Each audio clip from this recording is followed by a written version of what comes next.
La Iglesia de Cristo de El Salvador presenta su programa Lea la Biblia. Quédese con nosotros. En nuestro último estudio de la Palabra de Dios empezamos a considerar la obligación del cristiano de someterse a los gobernantes civiles.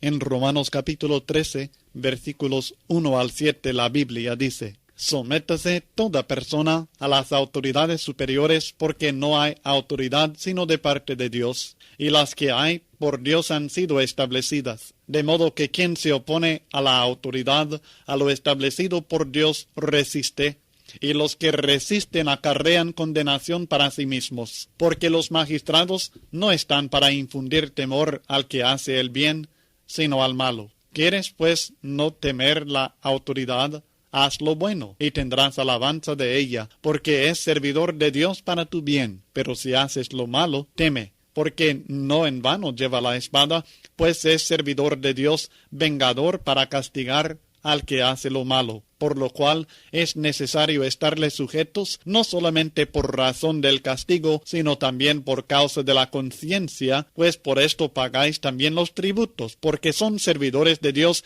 que atienden continuamente a esto mismo. Pagad a todos lo que debéis, al que tributo, tributo, al que impuesto, impuesto, al que respeto, respeto, al que honra, honra. Ya hemos establecido sin lugar a dudas que el cristiano tiene el deber de obedecer a las leyes y los gobernantes civiles. Debe hacer todo legalmente, desobedeciendo la ley terrenal únicamente cuando la obediencia incluiría algún pecado moral o espiritual. La razón básica para esta obediencia es que estas autoridades han recibido su poder de Dios. No son del diablo, como algunos alegan, sino de Dios. Pero este concepto, aunque bíblico sin duda, nos presenta con un problema: los gobiernos inicuos e injustos. Está diciendo el apóstol Pablo que Dios aprueba y establece a gobernantes malvados. El texto claramente incluye a todas las autoridades civiles, pues dice que no hay autoridad sino de parte de Dios. Y las que hay, todas las que hay, por Dios han sido establecidas. Aún el gobierno romano que estaba en poder cuando Pablo escribió esta carta, que era un gobierno que perseguía al pueblo de Dios, Pablo mismo había sufrido a sus manos. ¿Cómo podemos considerar nosotros los gobiernos modernos, muchos de los cuales son claramente inicuos? ¿Son de Dios? ¿Está Dios aprobando las injusticias y la inmoralidad que caracterizan a estos gobiernos que se encuentran en muchas partes del mundo hoy día? Para contestar estas preguntas, que realmente no son tan fáciles, vamos a considerar siempre lo que la Biblia dice y dejar que ella nos dé la respuesta adecuada y verdadera. Primeramente, la Biblia enseña claramente que han habido gobiernos que eran dominados por hombres inicuos y crueles, que sin embargo fueron ordenados y permitidos por Dios. En el libro de Daniel encontramos al rey babilónico Nabucodonosor. Este hombre fue el que sitió a Jerusalén y lo destruyó, y luego llevó a los judíos, al pueblo de Dios, en cautividad a Babilonia. Realmente fue un gobernante cruel y ciertamente no tenía ningún respeto para Dios, ni mucho menos para su pueblo. Sin embargo, la Escritura nos cuenta que Dios le obligó a aceptar y entender que su autoridad vino de Dios mismo. En Daniel 4, 17 y 25 leemos la sentencia que Daniel pronunció sobre este rey de parte de Dios. La sentencia es por decreto de los vigilantes y por dicho de los santos la resolución, para que conozcan los vivientes que el Altísimo gobierna el reino de los hombres, y que a quien él quiere lo da, y constituye sobre él al más bajo de los hombres, que te echarán de entre los hombres, y con las bestias del campo será tu morada, y con hierba del campo te apacentarán como a los bueyes, y con el rocío del cielo serás bañado. y 7 tiempos pasarán sobre ti hasta que conozcas que el Altísimo tiene dominio en el reino de los hombres y que lo da a quien Él quiere. Daniel 4, versículos 17 y 25. Sepamos nosotros, sin lugar a dudas, que Dios es el único que da el reino a los hombres. Ninguno lo puede tomar a menos que Dios se lo permita. Y si Dios decide dar el poder a un hombre inicuo, ha de tener su propósito para hacerlo. Y como es el caso con todos los hombres, Dios bien puede tolerar la maldad de un gobernante sin aprobar su pecado. El gobernante que actúa injustamente será juzgado y castigado por Dios en el fin, pero mientras tanto ha recibido autoridad de Dios para algún propósito que muchas veces nosotros no podemos saber.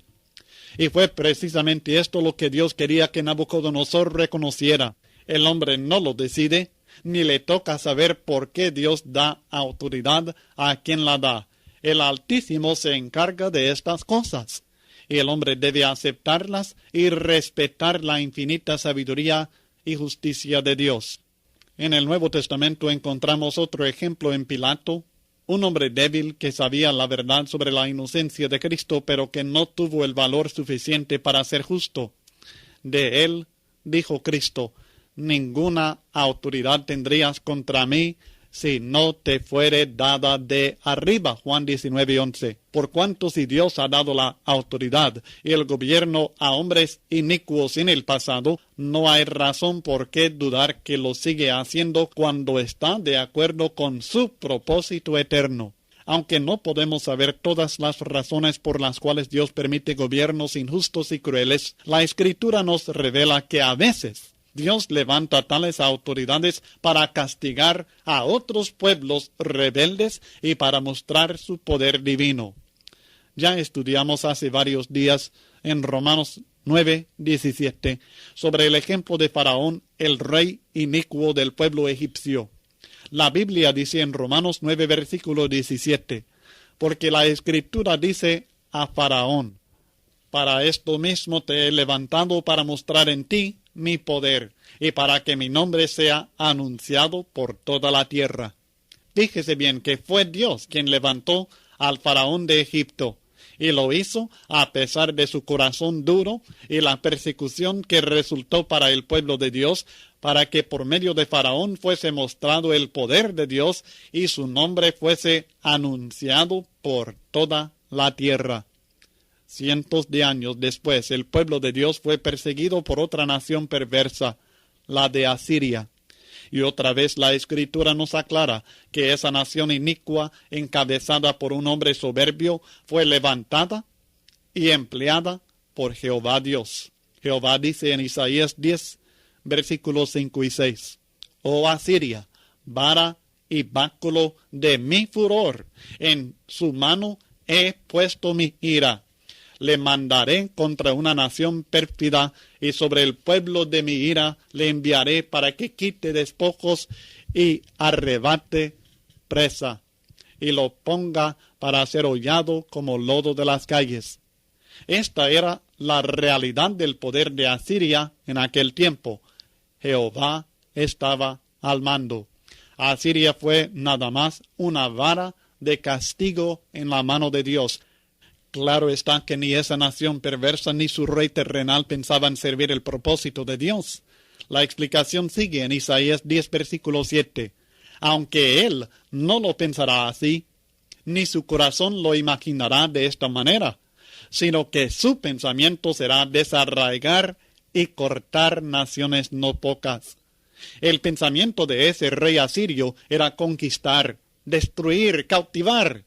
Él pensaba que sus victorias eran debidas al poder de su propia mano, porque dijo, con el poder de mi mano lo he hecho, y con mi sabiduría, porque he sido prudente, quité los territorios de los pueblos y saqueé sus tesoros y derribé como valientes a los que estaban sentados. Isaías 10, 13. Aún pensaba ser más fuerte que los dioses de Jerusalén, o sea que pensaba derribar a Jehová Dios.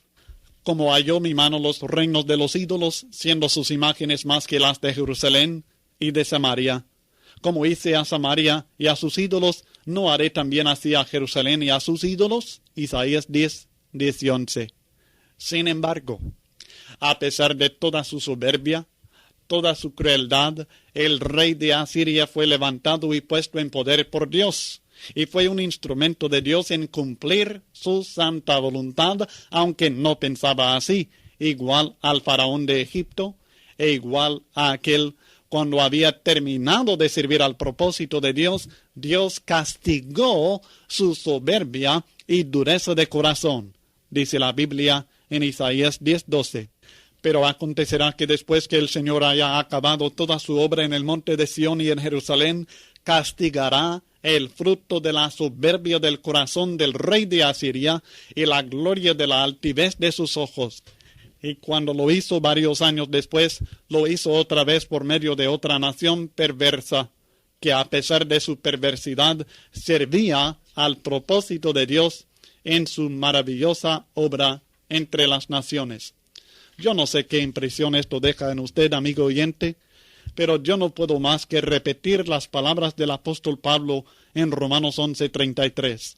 Oh profundidad de las riquezas de la sabiduría y de la ciencia de Dios, cuán insondables son sus juicios e inescrutables sus caminos. Aunque no entendemos los detalles ni tenemos la respuesta para todas las preguntas, podemos creer y debemos aceptar que no hay gobernante que llegue al mando sin el permiso de Dios.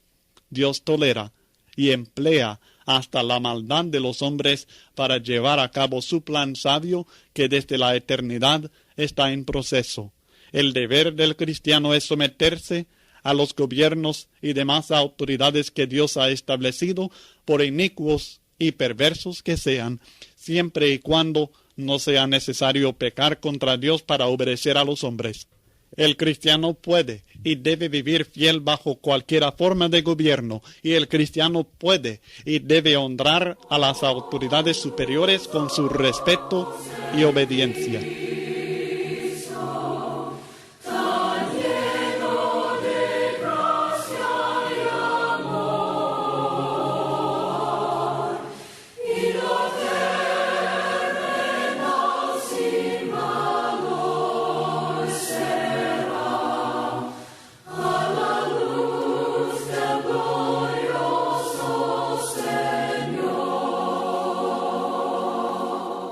Una vez más le damos la bienvenida a la continuación de su programa Lea la Biblia. En esta mañana, Julio Mejía, quiero compartir con ustedes un tema muy importante. Cuando la Biblia nos habla de un encuentro de Jesús con ciertos fariseos, ellos le preguntaron cuál era el más grande de los mandamientos. Estoy seguro que usted sabe cuál fue la respuesta del Señor Jesucristo. El Señor Jesucristo dijo que el más grande mandamiento es amar a Dios con todo, todo, todo y todo. Es decir, todo el corazón, toda el alma, toda la mente y todas las fuerzas. Pero sorprendentemente nuestro Señor Jesucristo no se detuvo allí, y Él continuó hablando con los fariseos y con todos los que le quieren escuchar. Y Él dijo, el segundo mandamiento es semejante. Usted puede encontrar estas expresiones en Mateo capítulo 22 a partir del versículo 36 en adelante. En el 39 Jesucristo dijo que el segundo es semejante y lo expresó de esta manera: amarás a tu prójimo como a ti mismo.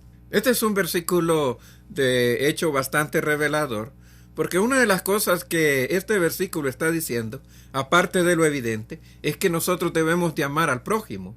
Pero hay una condición para cumplir con este mandamiento, igual que lo hay como para cumplir el primer mandamiento. Déjeme y le explico. En el primer mandamiento Jesucristo dijo, ama a Dios. Pero Él puso una condición, con todo. En el segundo mandamiento dijo, ama a tu prójimo, y puso una condición, como a ti mismo. En otras palabras, en el segundo mandamiento también está implicada una realidad, y es que uno debe de aprender a amarse a sí mismo de una manera correcta. Ahora usted me estará preguntando a lo mejor, ¿por qué de una manera correcta? Bueno, usted sabe que el amor puede ser demasiado poco a nosotros mismos, de manera que nos menospreciemos. Una persona que se ama de una manera muy poca esta persona va a tener problemas para relacionarse con los demás. Hay ciertas ocasiones cuando yo predico en alguna congregación, en una iglesia. A veces uno dice cosas en la predicación y hay ciertas personas que piensan que uno las dice para ellos especialmente. De vez en cuando predico en lugares donde yo no conozco a la mayoría de los miembros. Es imposible que yo pueda estar predicando para tirarle una pedrada a alguien. No los conozco siquiera. Sin embargo, muchas personas piensan que es para ellos. Bueno, una de las razones es que obviamente o hay un sentimiento de culpa o simple y sencillamente piensan que uno les está criticando en algo porque tienen una baja autoestima. Entonces uno dice cualquier cosa y ellos piensan que es con ellos. Por ejemplo, a mí me gusta recordar mucho nuestro programa que todos conocemos como es Chespirito o el Chavo del Ocho. Y usted recordará que en uno de los programas de Chespirito existe un personaje que se llama la Chimoltrufia. Bueno, de vez en cuando entro a alguna reunión de amigos, una reunión de amistades, de familia, gente cercana, y yo pregunto, ¿cómo estás, Chimoltrufia? Y hay cierta gente que voltea a ver inmediatamente, como que uno se dirige a ellos. Claro, algunos saben que es broma, pero hay algunos otros que se molestan. La razón por la cual algunos se molestan muchas veces es porque tienen una baja autoestima. Y usted no puede decir nada porque ellos se sienten aludidos, se sienten menospreciados. Usted no puede decirle a alguien que lo quiere mucho y otra persona a quien no le dijo escucharle porque inmediatamente siente y piensa que a él no se le quiere nada. Eso es porque tienen una baja autoestima. Entonces una baja autoestima impide relacionarnos bien con los demás y nos impide a muchos cumplir con el segundo mandamiento de amar al prójimo. Porque quien no se ama a sí mismo no puede amar apropiadamente a los demás. Pero otro problema que tenemos, y la Biblia habla de este problema como vanagloria, como orgullo, como autoexaltación, es cuando nosotros creemos que nosotros somos mejor que cualquier otra persona. Por ejemplo, esto nos impide tratar a las demás personas con justicia, porque cuando nosotros nos equivocamos y nos amamos sobre medida, pensamos que todo el mundo tiene el deber de perdonarnos. Pero cuando es otra persona la que se equivoca, como nosotros nos creemos superiores, creemos que nosotros no tenemos por qué perdonar a esa persona. Entonces, en este segundo mandamiento, Jesucristo de hecho enseña que es necesario una medida de amor adecuada, correcta, razonable, de amor propio para que nosotros podamos amar a los demás también de una manera correcta. Yo sé que incluso habrá algunas personas que pensarán que esto de alguna manera no es correcto, porque la Biblia indica en ciertas ocasiones que el que ama su vida la perderá. Y algunos pensamos que Cristo quiso decir que no debemos de amarnos a nosotros mismos. No voy a explicar esos textos, pero déjeme decirle que si usted los analiza bien, usted se va a dar cuenta que en el contexto de cada uno de esos textos, siempre se está hablando de que debe de haber un amor superior que a nosotros mismos, y ese es el amor a Dios. Nosotros no podemos amarnos más a nosotros que a Dios. Y en este mismo texto de Mateo capítulo 22, del 36 en adelante, Cristo dijo, el primero es amar a Dios, el segundo es amar a nuestro prójimo, y eso implica amarse a uno mismo porque esa es la condición. ¿Qué significa amarse a uno mismo?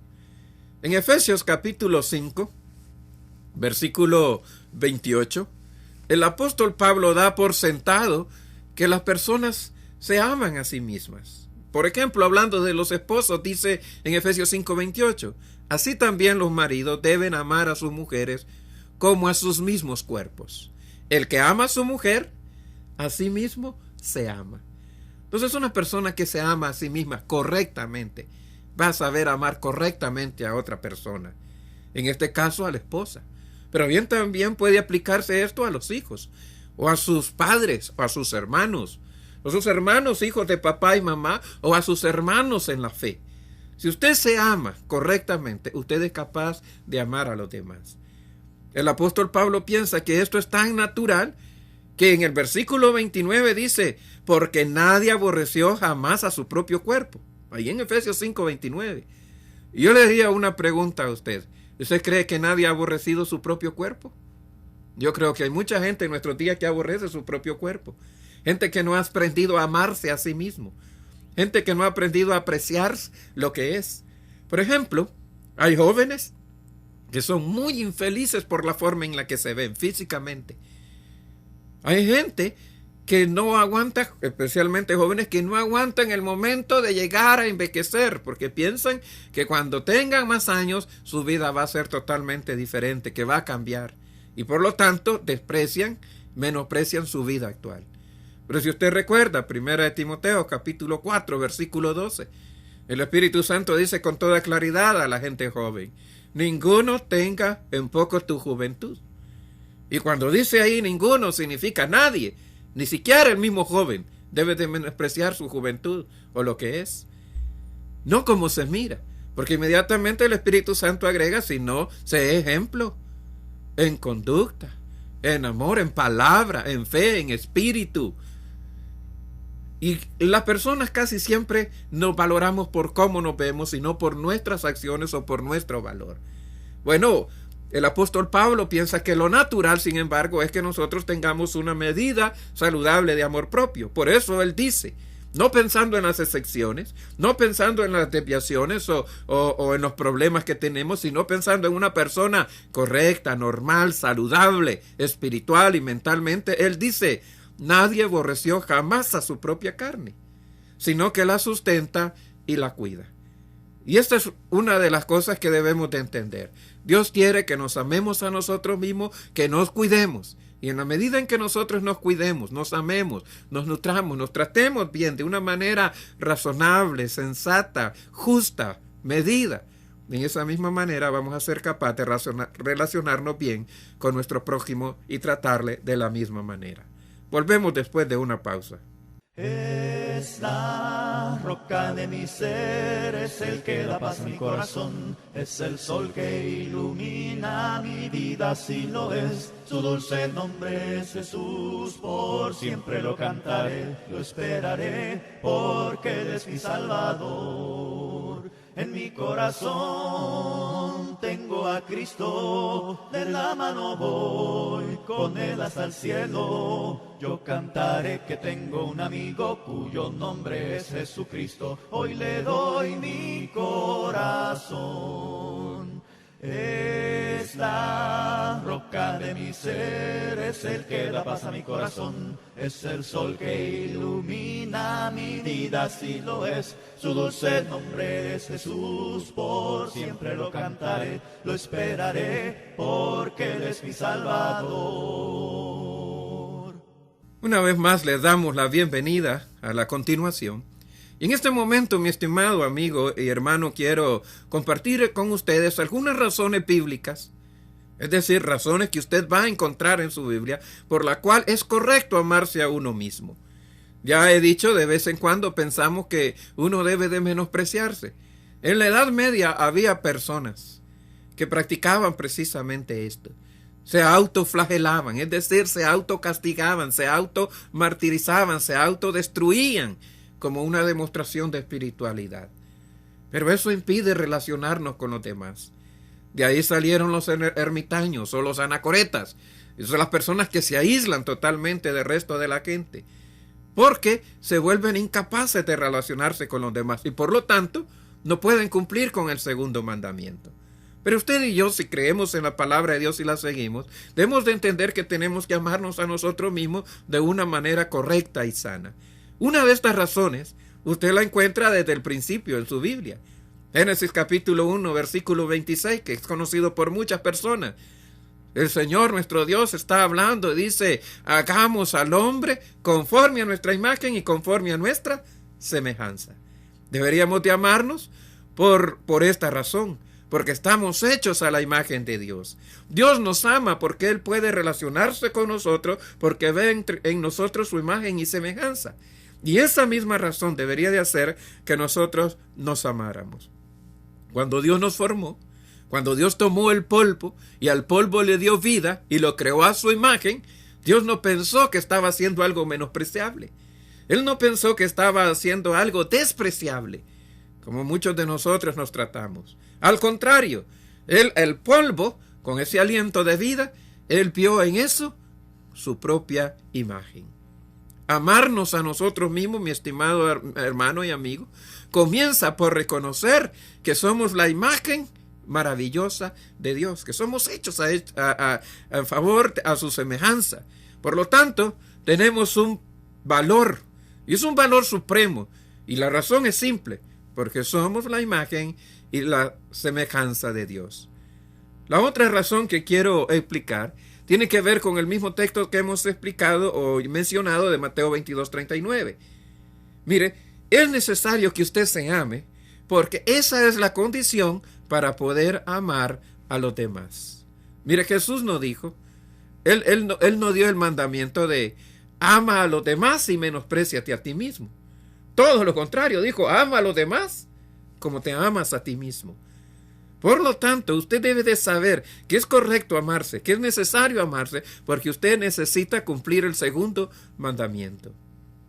Obvio, usted debe amarse de la manera correcta y amar a los demás de la misma manera. Ya hemos mencionado Efesios 5:29. Apóstol Pablo da por sentado, da como un hecho, que una persona no debe despreciarse a sí mismo. Por lo tanto, debe de ser normal, y no solo normal, sino necesario que el creyente, que el cristiano se preocupe por sí mismo, mental, físicamente, espiritualmente, socialmente, y se proteja de todos los elementos nocivos que le pueden rodear. Este amoroso respeto por uno mismo es el modelo para poder amar a los demás. La manera en la que yo me ame me sirve de patrón, me sirve de pauta, me sirve de guía para poder amar a los demás. Usted recordará, por ejemplo, si usted ha viajado o le han contado, que cuando usted viaja en avión, una de las cosas que le dice la azafata a uno es que si hay algún tipo de problema y bajan las mascarillas de oxígeno del techo del avión, lo correcto es que primero usted se ponga la mascarilla de oxígeno y luego proceda a ayudar a su vecino si acaso él no puede ponerse la mascarilla de oxígeno. Es exactamente lo que dice este texto. Para poder amar a los demás, para poder servir a los demás, es necesario que usted esté en las condiciones de poderlo hacer, amándose a sí mismo. Solamente cuando nos amamos y nos preocupamos por nosotros mismos, estamos preparados para amar y cuidar a los demás, como Cristo nos mandó. En 1 de Juan, capítulo 4, versículo 10, la Biblia explica que nosotros conocemos el amor porque Dios nos amó primero. Y dice el texto, y ahora nosotros también debemos de amar a los demás. Cristo puso su vida por nosotros, ahora nosotros debemos de poner la vida por los demás. Ahora usted me preguntará, ¿cómo eso se convierte en una razón de amor propio? Simple y sencillamente por esto. Porque Cristo le amó. Porque Cristo puso su vida por usted. Por ejemplo, Dios amó a Israel. Dios escogió a Israel. Dios redimió a Israel. Y Dios amó a Israel. Por eso le redimió, por eso le escogió. Entonces, cuando Dios nos da en Cristo Jesús la oportunidad de ser salvos, nos da el perdón de pecados, Dios está mostrando que nos ama. En esto conocemos el amor de Dios, en que Él puso su vida por nosotros, en la persona de nuestro Señor Jesucristo.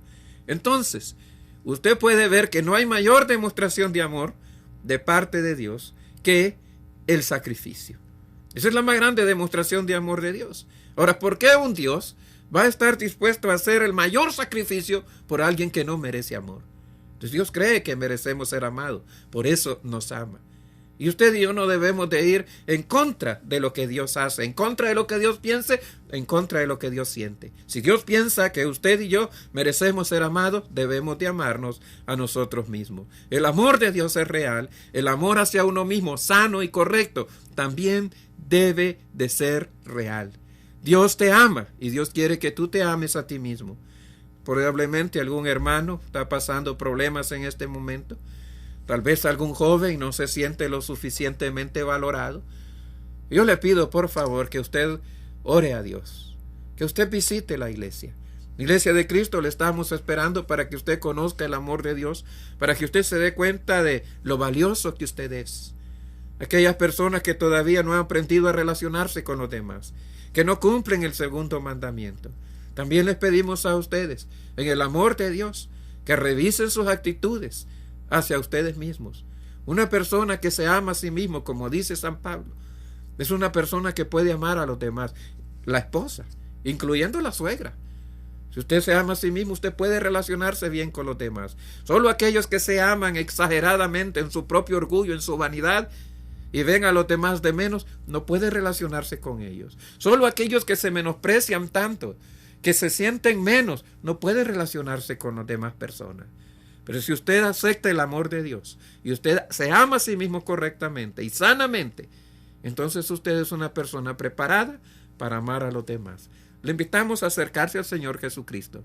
Que el Señor le bendiga. Recuerde que hablamos donde la Biblia habla y callamos donde ella calla. La Iglesia de Cristo en El Salvador presentó su programa Lea la Biblia. Sintonícenos todos los domingos a las 7 de la mañana en Radio Progreso. Contáctenos al 7381-9090, 7381-9090 o envía tus comentarios al correo electrónico esperanza@iglesiadecristo.org.sb. Conócenos más en www.iglesiadecristo.org.sb.